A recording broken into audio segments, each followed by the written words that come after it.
Welcome back to Stuttering Sports. Today is August 2nd, 2021, and the topic for today is the Buffalo Bills, and I will be answering the question, will the Buffalo Bills take the next step and potentially win the Super Bowl? This obviously comes after Josh Allen is progressing like fucking wildfire. Ever since they drafted him back in 2017, he has progressively gotten better each season, then capping off last year with an AFC Championship visit and an MVP caliber season. So moving into the 2021 season, it is clear that the next step is making and winning the Super Bowl and Josh Allen winning the MVP. Will that happen? I'm here to speculate.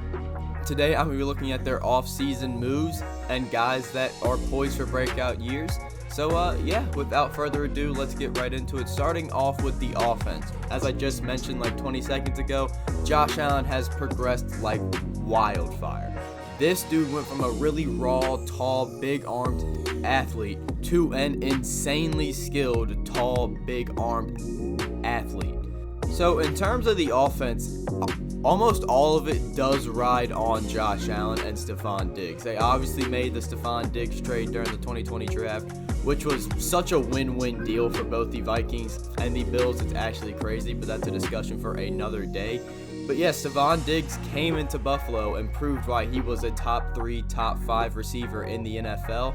And when you have one of those guys surrounding him with even more wide receivers is not a bad idea. The Bills went out and got Emmanuel Sanders. Fuck it. Why not?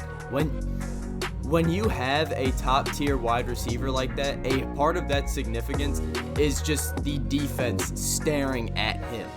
There are at least 2 guys looking at Stefon Diggs, so there's at least going to be 1 play per game where the defense slips up, then Emmanuel Sanders is going to break loose, or potential Gabriel Davis will let loose, and then Cole Beasley, one of the best slot receivers in the NFL, can let loose.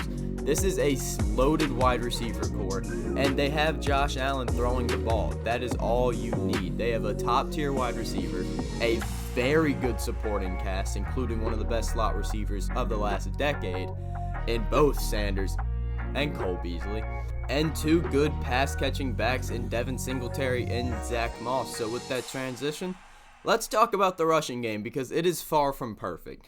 Devin Singletary and Zach Moss are okay.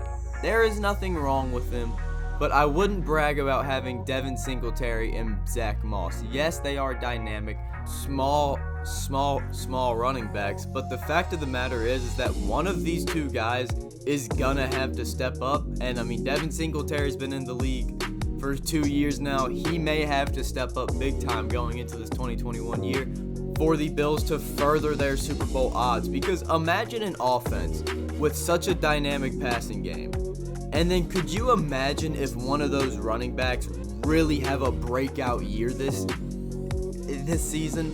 There is no stopping the offense. There's no stopping it. They could do so many option plays with Josh Allen's athleticism too. Oh my goodness, the rushing game has so much potential. It just rides on one of Devin Singletary or Zach Moss to really have a breakout year.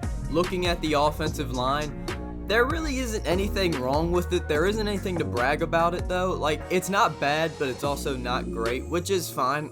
They did spend 3 draft picks on the offensive line, so it is clear that the Bills front office does know that they do need more depth and potentially for it to get better.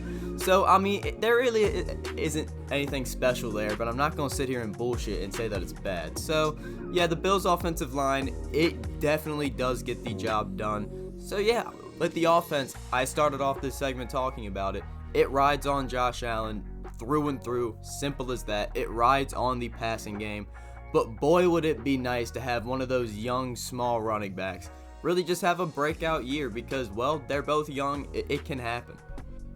To transition over to the defense, I would like to talk about guys that have the potential for breakout years, and those obvious guys, the 2 candidates, are first-round pick from 2019 tackle Ed Oliver, and then first-round pick from 2018 linebacker Tremaine Edmunds.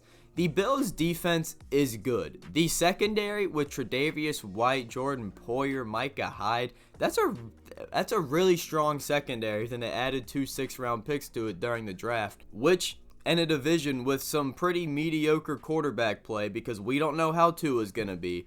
We don't really know how Cam Newton's going to be, but we know he's not going to throw the ball too well. And we don't know how Zach Wilson's going to be. This is a really good secondary that can pick off some mediocre QBs if the young guys do not come out firing, because we know Cam Newton's not going to throw the ball too well. But back to Ed Oliver and Tremaine Edmunds. I think the big thing with Oliver is that Star Lotulelei is back because he opted out of the 2020 season because of COVID, and then that forced Ed Oliver to take the nose tackle spot. That was not his spot. That is not Ed Oliver whatsoever. You definitely let Star Lotulelei take back that nose tackle spot, and you have Mr. Ed Oliver play the other D tackle and let that man feast. That dude is too good to have his talent wasted. That is my opinion. He had an underwhelming 2020, but that dude is too good to really just have his talent wasted. And then during the draft, they went out and got Gregory Rousseau, then Carlos Basham Jr. They're going out there and they're loading up this defensive line, which if you've watched this channel for some months now, you know I love when teams do that. When you have an offensive line, I'm going to list out like 8 names here. With Jerry Hughes, Vernon Butler, Ed Oliver, Mario Addison, Gregory Rousseau, Star Lotulelei, AJ Espensa, and Carlos Basham Jr. I'm all for that. Load up the D-line, because with the Bills right now, they have the quarterback. They have their guy. Lock that dude up for the next 10 years like the Chiefs did with Patrick Mahomes. And now they're just trying to build up the defense to have a wrecking ball of a D-line. If you can get both of those, an elite passing game with an elite front 4, front 7, oh my goodness, they're easily winning the Super Bowl. It probably won't happen this year because there are some young guys, but hey, if it happens, oh my goodness, this is a dynasty that we're staring down the barrel of. Then when you look at the linebacker corps, there really isn't much special to it. I like Matt Milano, but a lot of this does ride on Tremaine Edmunds and his ability to make plays, because they're gonna need it this season. With the front 4 being so young, they could potentially have a really good year. I think it will be good, or like pretty good, but not exactly great. I do think if Tremaine Edmunds finally has his breakout year, it won't matter as much what the front 4 does. It won't, because if Tremaine Edmunds can have his playmaking ability that he went into the league with, this defense needs that leader, and Tremaine Edmunds can be that leader.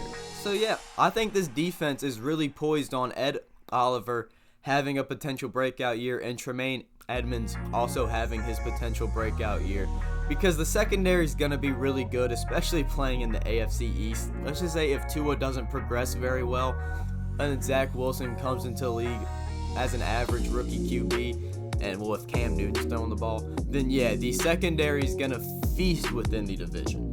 It just kind of rides on Mr. Ed Oliver and Mr. Tremaine Edmunds to have their breakout years, because boy, if they can have it, they're looking solid. But now, I'd like to talk about the Gregory Rousseau draft pick, because I've never been the prospect analysis guy. I don't like that game because we have no idea how these young guys are going to turn out.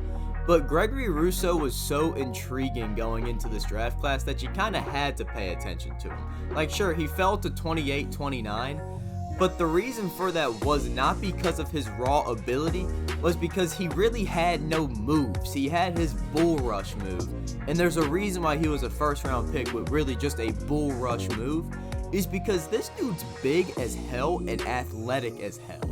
If Gregory Rousseau and Sean McDermott can work together and make Rousseau an absolute stud, because he has that potential. He has incredible potential. If you can make Gregory Rousseau a stud and have that premier edge rusher with Ed Oliver, and how stacked that D-line is with just a bunch of players, with how stacked the secondary is, And if Tremaine Edmunds can have a great year, this defense will be a premier defense. So I know a lot rides on just potential and stuff that we don't know, because we don't know if Tremaine Edmunds is going to have a breakout year. That's the same exact thing goes to Ed Oliver. And, well, Gregory Rousseau could be a bust. We have no idea. But if two of those three guys can work out in the Bills' favor, this may be a premier defense for years to come. And, well, they already have the premier offense with Josh Allen. So, to answer the question, will the Bills take the next step? I think they will. They may not win the Super Bowl this year, but there definitely are contenders for it, 1,000%, and definitely Josh Allen is my personal favorite to win the MVP. But I do think the team is trending in the right direction, loading up the D-line, and just kind of praying that Ed Oliver and Tremaine Edmunds have breakout years, because, well, we already know that the offense is going to be fantastic. That's going to do it for me today. If you enjoyed this video, share it with your friends, give it a thumbs up, and subscribe if you want to see more stuff like this. Yeah, thanks for watching, and have a great day.